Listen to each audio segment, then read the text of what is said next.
السلام علیکم ورحمۃ اللہ وبرکاتہ۔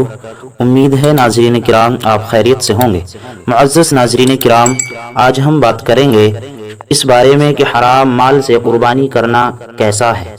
تو اس سلسلے میں ہم علامہ یوسف بنوری ٹاؤن کراچی کا فتویٰ دیکھتے ہیں کہ اس میں کیا لکھا ہے۔ سوال: مالدار آدمی اگر حرام مال مثلا سود کے روپیے سے اضحیہ خرید کر کے قربانی کرے تو کیا واجب ادا ہوگی یا دوبارہ قربانی کرنا پڑے گی؟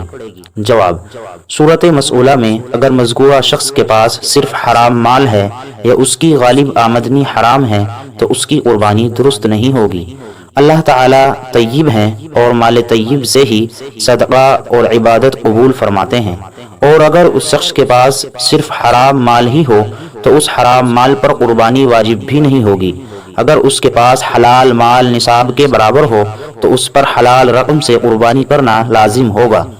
واضح رہے کہ حرام مال پر قربانی اس لیے واجب نہیں ہوتی کہ اس پر صاحب قبضے کی ملکیت ثابت نہیں ہوتی، بلکہ مال حرام کے متعلق حکم یہ ہے کہ اگر بلا عوض حاصل ہو تو اسے مالک یا اس کے ورثاء تک پہنچانا لازم ہے۔